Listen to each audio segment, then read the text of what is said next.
ನಮಸ್ಕಾರ ಸ್ನೇಹಿತರೆ, 24ಗೆ ಸ್ವಾಗತ. ನಮಸ್ಕಾರ ವೀಕ್ಷಕರೇ, 24ಗೆ ಸ್ವಾಗತ.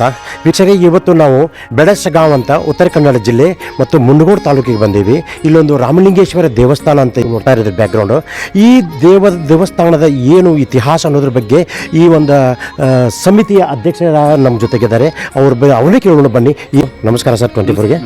ಸರ್, ಇವತ್ತು ಇದಾದ ದೊಡ್ಡ ಒಂದು ಅದ್ಭುತವಾದ ಮಂದಿರ ಇದೆ ನಿಮ್ಮ ಊರಲ್ಲಿ.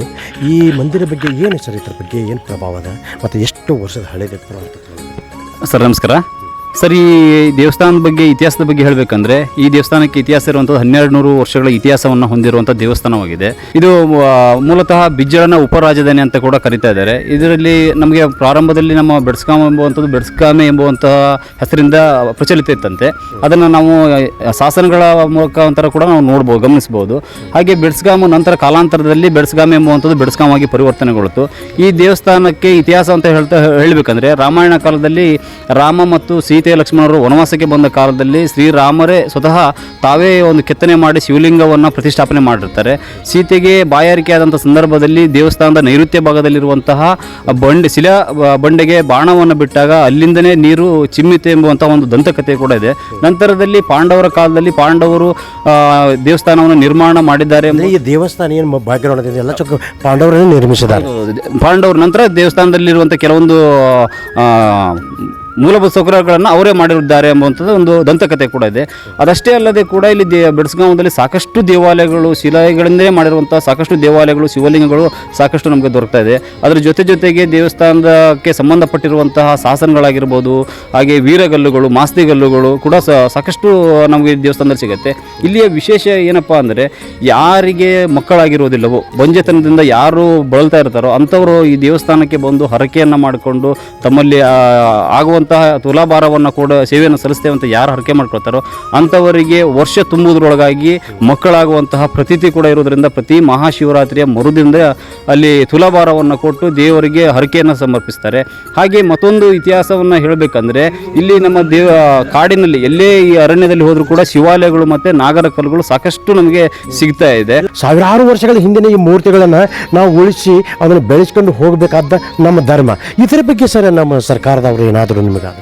ಸರ್ಕಾರದವರು ಅಂದರೆ ನಮ್ಮ ಶಾಸಕರಾಗಿರುವಂಥ ಶ್ರೀಯುತ ಶಿವರಾಮ್ ಹೆಬ್ಬಾರ್ ಅವರು ಈ ರಸ್ತೆ ದೇವಸ್ಥಾನಕ್ಕೆ CC ರಸ್ತೆಯನ್ನು ಹಾಕಿಕೊಟ್ಟಿದ್ದಾರೆ. ಹಾಗೆ ಮೂಲಭೂತ ಸೌಕರ್ಯಕ್ಕಾಗಿ ಆಯಿತು, ಮತ್ತು ಬಂದಂಥ ಭಕ್ತಾದಿಗಳಿಗೆ ಇಲ್ಲಿ ವಿಶೇಷ ಕಾರ್ಯಕ್ರಮಗಳ ಮಾಡಲಿಕ್ಕೆ ಕಲ್ಯಾಣ ಮಂಟಪವನ್ನು ಕೂಡ ನಿರ್ಮಾಣ ಮಾಡಿಸ್ತಾ ಇದ್ದಾರೆ.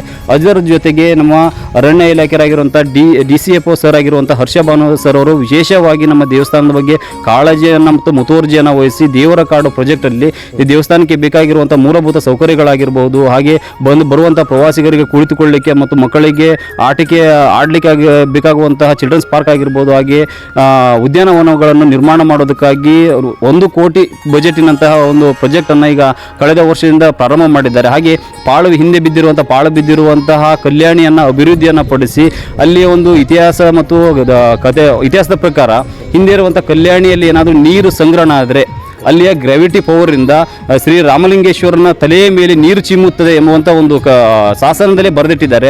ಅದನ್ನು ಇನ್ನೂ ಇಂಪ್ರೂವ್ಮೆಂಟ್ ಮಾಡಬೇಕಂತ ಹೇಳಿ ಅದನ್ನು ಬೆಡ್ಡನ್ನು ಹಾಕಿ ಅಲ್ಲಿ ನೀರನ್ನು ಸ್ಟೋರೇಜ್ ಮಾಡುವಂಥ ಪ್ರಯತ್ನವನ್ನು ಕೂಡ ನಮ್ಮ ಹರ್ಷಭಾನು ಸರ್ ಅವರ ನೇತೃತ್ವದಲ್ಲಿ ನಡೆಸ್ಕೊಂಡು ಬರ್ತಾ ಇದ್ದಾರೆ. ಹಾಗೆ ಅವರ ಒಂದು ಕಾರ್ಯವಿಧಾನಗಳನ್ನು ಅವರ ಕಾಂಟ್ರಾಕ್ಟರ್ ಆಗಿರುವಂಥ ಶ್ರೀ ಸತ್ಯನ್ ಸರ್ ಅವರು ಅತ್ಯಂತ ಹೆಚ್ಚು ಉತ್ಸುಕತೆಯಿಂದ ಇದನ್ನ ಕೆಲಸವನ್ನು ನಿರ್ವಹಿಸ್ತಾ ಇದ್ದಾರೆ ಸರ್. ಅತಿ ಡಿಪ್ರೆಷನ್ ಮೂಡಿ ಹೋಗಿರುವಂಥ ವ್ಯಕ್ತಿ ಈ ನೀರನ್ನು ಬಂದು ಏನಾದರೂ ಅವ್ರನ್ನ ಪ್ರೋಕ್ಷಣೆ ಮಾಡಿಕೊಂಡು ಸ್ನಾನ ಮಾಡಿದರೆ ಆ ಡಿಪ್ರೆಷನ್ನಿಂದ ಹೊರಗೆ ಬಂದಿದ್ದು ಸಾಕಷ್ಟು ಉದಾಹರಣೆಗಳು ಸಿಗುತ್ತೆ. ಮತ್ತು ಸಾಕಷ್ಟು ಭಕ್ತರು ಕೂಡ ಇದ್ದಾರೆ. ಹಾಗಾಗಿ ಆ ಭಕ್ತರನ್ನ ದಂಡನ್ನು ನೋಡಬೇಕಂದ್ರೆ ನಾವು ಪ್ರತಿ ವರ್ಷ ಮಹಾಶಿವರಾತ್ರಿಯಲ್ಲಿ ಸಾಕಷ್ಟು ಭಕ್ತರು ಈ ದೇವಸ್ಥಾನಕ್ಕೆ ಬರ್ತಾ ಇದ್ದಾರೆ, ನಡ್ಕೊಳ್ತಾ ಇದ್ದಾರೆ. ಜೊತೆಗೆ ಇಲ್ಲಿರುವಂಥ ಸಾಕಷ್ಟು ದೇವಾಲಯಗಳು ಇನ್ನೂ ಕೂಡ ಜಾಸ್ತಿ ಅಭಿವೃದ್ಧಿ ಆಗಬೇಕಂದ್ರೆ ಹಲವಾರು ಸಂಘ ಸಂಸ್ಥೆಗಳು ಮುಂದೆ ಬರಬೇಕು. ಆ ಸಂಘ ಸಂಸ್ಥೆಗಳವರು ಮುಂದೆ ಬಂದರೆ ಮಾತ್ರ ಈ ನಮ್ಮ ಹಿಂದೂ ಧರ್ಮದಲ್ಲಿರುವಂತಹ ಸಾಕಷ್ಟು ದೇವಾಲಯಗಳನ್ನು ಮತ್ತು ಹಿಂದೂ ಪರಂಪರೆಯನ್ನು ನಾವು ಉಳಿಸ್ಕೊಂಡು ಬೆಳೆಸ್ಕೊಂಡು ಹೋಗ್ಲಿಕ್ಕೆ ಸಹಕಾರಿಯಾಗತ್ತೆ ಅಂತ ಸರ್ ನಾನು ಹೇಳ್ತಾ ಇದ್ದೀನಿ. ಕೊನೆಯದಾಗಿ ಬರುವ ಭಕ್ತಾದಿಗಳಿಗೆ ಅಂಥ ಜನರಿಗೆ ಏನು ಹೇಳಬಯಸ್ತೀರಿ ಸರ್? ಇಲ್ಲಿ ಬರುವಂಥ ಭಕ್ತರಿಗೆ ನಾನು ಕೇಳ್ಕೊಳ್ಳೋದಿಷ್ಟೇ, ಈ ದೇವಸ್ಥಾನದಲ್ಲಿ ತಾವು ಏನು ಪ್ರಾರ್ಥನೆ ಮಾಡ್ಕೊಳ್ತಾರೆ ಅದೆಲ್ಲ ಕೂಡ ನೆರವೇರುತ್ತೆ. ಜೊತೆಗೆ ನೀವು ಬಂದಂಥ ಭಕ್ತಾದಿಗಳು ಆದಷ್ಟು ದೇವಸ್ಥಾನದ ಸುತ್ತಮುತ್ತ ಸ್ವಚ್ಛತೆಯನ್ನು ಕಾಪಾಡ್ಕೊಳ್ಬೇಕು.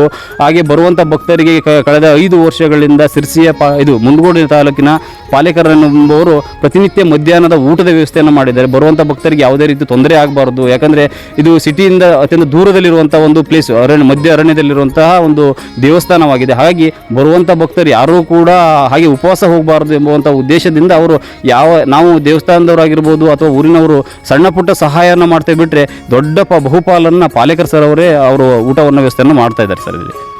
ಓಕೆ ಸರ್, ತಮ್ಮ ಪರಿಚಯ ಸರ್? ನನ್ನ ಹೆಸರು ನಾಗರಾಜ್ ಕೆ ನಾಯ್ಕ ಅಂತೇಳಿ ಈ ರಾಮಲಿಂಗೇಶ್ವರ ದೇವಸ್ಥಾನದ ಆಡಳಿತ ಕಮಿಟಿ ಅಧ್ಯಕ್ಷನಾಗಿದ್ದೀನಿ ಸರ್.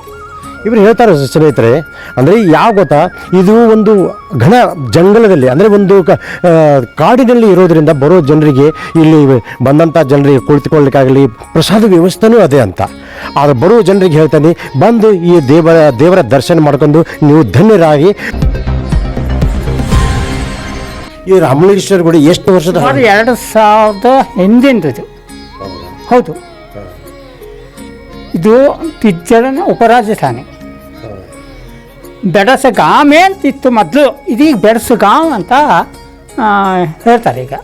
ಹಾಂ, ಆನಂತರ ಇಲ್ಲಿ ಸಂತಾನ ಇಲ್ದಾಗಿದ್ದರೆ ಹೇಳ್ಕೊಂಡು ಹೋಗ್ತಾರೆ ಹರಕೆನ. ಹೌದು, ಅವ್ರಿಗೆ ಸಂತಾನ ಪ್ರಾಪ್ತಿ ಆಗ್ತದೆ. ಒಂದು ವಾರದಲ್ಲಿ ಸೋಮವಾರ, ಅಮಾವಾಸ್ಯೆ, ಹುಣ್ಣಿಮೆ, ಹಾಂ, ಹೀಗೆ ಬರ್ತಾರೆ. ಹಾಂ, ಬರ್ತಾ ಇರ್ತಾರೆ. ಎಲ್ಲಿ ಪರಿಚಯ? ನಮ್ಮ ಹೆಸರು ವೆಂಕಟರಮಣ ಭಟ್ ಅಂತ. ನಮ್ಮ ಮೂಲತಃ ಮಂಜುಗುಣಿ. ಧನ್ಯವಾದ ಅರ್ಚಕರೇ, ತುಂಬ ನಿಮಗೆ ಇದು ಈ ದೇವಸ್ಥಾನ ಬಗ್ಗೆ ವಿವರವಾಗಿ ಹೇಳಿದರೆ ಧನ್ಯವಾದ ತಮಗೆ. ಓಕೆ ಆಯ್ತು. ಸ್ನೇಹಿತರೆ, ಈ ವಿಡಿಯೋ ನಿಮಗೆ ಹೇಗೆ ಅನಿಸುತ್ತೆ ಅನ್ನೋದ್ರ ಬಗ್ಗೆ ಕಮೆಂಟ್ ಮಾಡಿ, ಲೈಕ್ ಮಾಡಿ, ಸಬ್ಸ್ಕ್ರೈಬ್ ಮಾಡಿ, ಬೆಲ್ ಬಟನ್ ಮತ್ತು ಮರಿಬೇಡಿ, ಏಕೆಂದರೆ ನಮ್ಮ ಪ್ರತಿಯೊಂದು ವಿಡಿಯೋ ಮೊದಲು ನಿಮಗೆ ತಲುಪಬೇಕು. ನಮಸ್ಕಾರ.